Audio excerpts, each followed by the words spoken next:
Eu tenho uma rotina. Eu acordo de manhã, faço um café e assisto alguns vídeos leves no YouTube para começar o dia, tipo essa TED Talk sobre como o nosso cérebro alucina a nossa realidade. Mas toda vez que eu olho pro meu café, eu não consigo não perceber que existe uma espécie de vapor saindo dele. E eu recomendo que vocês façam o mesmo. Qualquer bebida quente ou comida quente serve. Se vocês acompanharem esse vapor por tempo suficiente, vocês vão perceber que ele tem uma trajetória um tanto quanto complicada. Alguns redemoinhos aparecem e logo depois se desfazem no ar. Alguns são maiores enquanto outros são menores. Outras partes do vapor se parecem mais com ondas e em algumas outras têm um aspecto que você nem consegue descrever. E se eu dissesse que isso que nós acabamos de observar é um dos fenômenos mais complexos que existem no universo? Tão complexo que é considerado o problema mais difícil da física. Viram só, vocês não precisam ir até buracos negros para encontrar coisas difíceis. O vapor saindo do seu café matinal já serve. Na verdade, esse problema é tão difícil que nós não temos nem solução para ele. Existe inclusive, e eu não tô brincando, um prêmio de $1 milhão para quem provar que existe uma solução. E percebam a sutileza disso. Vocês não precisam nem encontrar a solução para ganhar $1 milhão.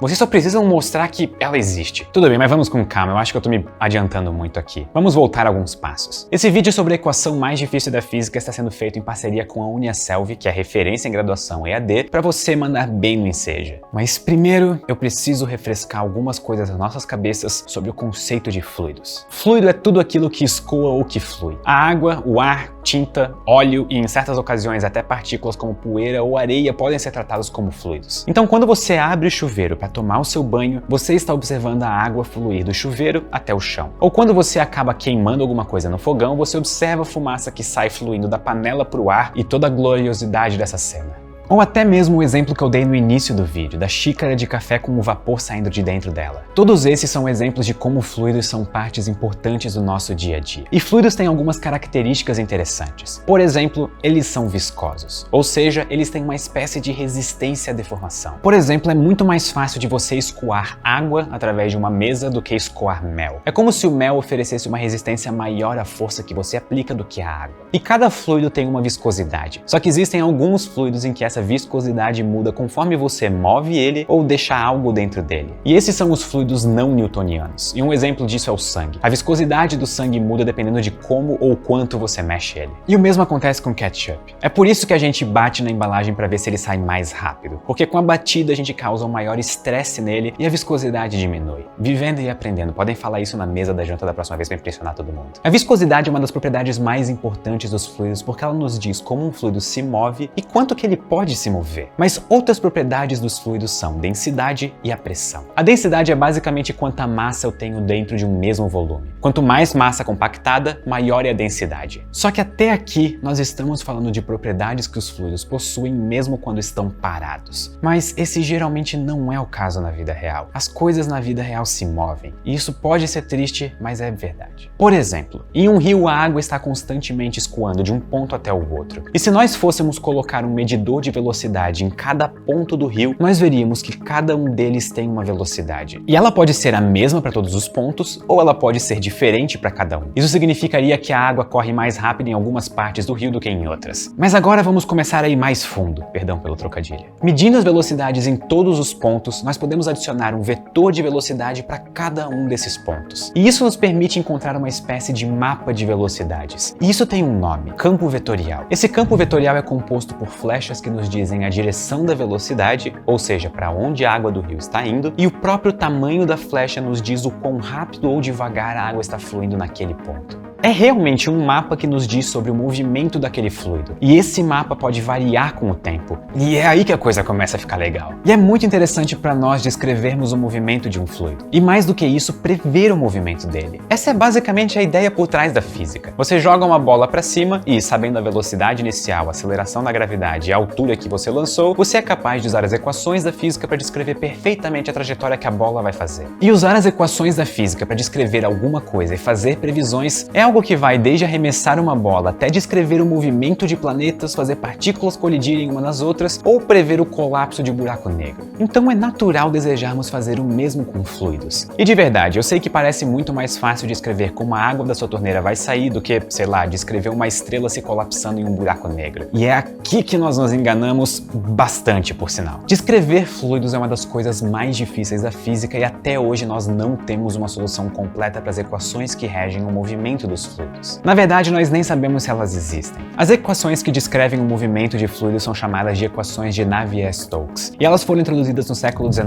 pelos matemáticos Claude Louis Navier e George Gabriel Stokes. A ideia das equações de Navier-Stokes era meio que se basear na segunda lei de Newton e aplicá-la em fluidos. E vocês devem lembrar da segunda lei de Newton, que a gente aprende na escola. Ela diz que a força resultante, que alguns de vocês talvez conheçam como massa vezes aceleração, ou MA, é igual à soma de todas as forças aplicadas naquela massa. As equações de Navier-Stokes são praticamente a mesma coisa. Nós temos que o quanto o fluido está se movendo, ou seja, a aceleração que ele tem, é igual a todas as forças, tanto internas quanto externas, que estão sendo aplicadas nele. Juntando tudo isso nos dá uma equação que tem essa cara daqui. Essa equação, em teoria, deveria montar pra gente o mapa de velocidades que eu falei agora há pouco, e em função do tempo, para todas as regiões de qualquer fluido. Ou seja, nós saberíamos a direção e magnitude da velocidade de todos os elementos de fluidos presentes no que nós estamos estudando, seja água, ar, fumaça ou qualquer outro fluido. Só que resolver essa equação não é nada fácil e encontrar esse campo de velocidades não é algo tão simples assim. Primeiro porque as equações de Navier-Stokes são equações não lineares. Isso quer dizer que você não consegue somar as soluções existentes e criar uma solução complexa, como é o caso das equações lineares. E um exemplo famoso de equação linear é a equação de Schrödinger, que você consegue somar duas soluções para encontrar outra. E segundo, porque dependendo dos valores dos termos, as equações começam a dar resultados um tanto quanto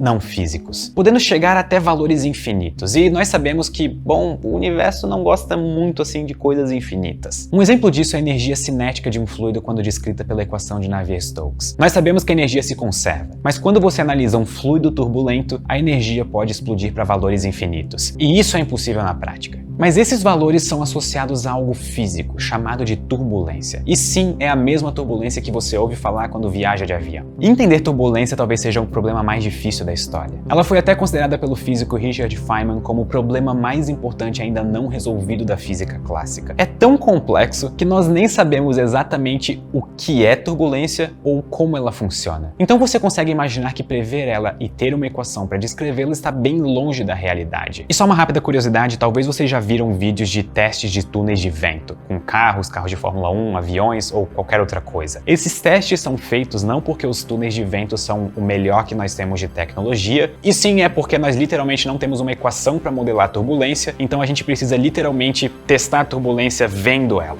E isso mostra o quão ignorantes nós somos acerca da turbulência. Mas nós observamos turbulência no nosso dia a dia. Seja o vapor criando redemoinhos no seu café, ou o movimento que as ondas do mar fazem quando quebram no alto, ou a água escorrendo numa velocidade alta pela pia, jorrando para todos os lados e molhando tudo e todos, ou até mesmo quando balançamos a mão no ar. Apesar de não sabermos nem o que a turbulência é, o que a comunidade científica concorda é que é um movimento caótico, complexo e atualmente imprevisível que os fluidos podem ter. E a maior ironia é que nós observamos turbulência, mas nós não sabemos defini-la nem prevê-la. A primeira pessoa a registrar esse comportamento de fluidos foi o próprio Leonardo da Vinci, que inclusive deu o nome turbulência para esse fenômeno. Ele registrou suas observações em várias anotações. Muitos anos depois, o Heisenberg, que é considerado o pai da mecânica quântica, também focou sua atenção para o estudo da turbulência. E eu acho muito curioso que esse é um dos raros casos em que ele é uma das pessoas mais importantes para o surgimento da mecânica quântica, e mecânica quântica nem foi o problema mais difícil que ele trabalhou. Ele até supostamente teria dito uma frase famosa: quando eu encontrar Deus, eu vou fazer-lhe duas perguntas. Por que a relatividade e por que turbulência? E eu realmente acredito que ele teria uma resposta para a primeira pergunta. E isso mostra como turbulência é algo complexo e que até hoje nós não fazemos ideias de como funciona, muito menos prever o comportamento dela. E entender a turbulência e prever nos ajudaria muito com aplicações do cotidiano. Uma delas seria evitar turbulências que os aviões enfrentam e a outra seria poder fazer previsões de tempo melhores. A Fórmula 1 também poderia se beneficiar. Um dos grandes problemas nos carros hoje em dia é que é extremamente difícil de seguir o oponente porque o ar turbulento que ele deixa para trás impede o carro de trás de ficar estável no chão. A turbulência afeta previsões do tempo e é por isso que muitas vezes você vê no jornal que um dia vai ter chuva, mas na verdade faz sol. É difícil prever algo quando esse algo depende de efeitos turbulentos, que é o caso da movimentação do ar. E é aqui que as equações de Navier-Stokes ficam tão interessantes. Elas descrevem bem os fluidos, mas nós não sabemos se elas têm solução que descrevem eles em todos os pontos do espaço e que conseguem prever exatamente movimentos turbulentos. O problema é tão difícil, mas tão difícil, que o Clay Mathematics Institute considerou como um dos problemas do milênio. Se você resolvê-lo, parabéns, você ganha $1 milhão.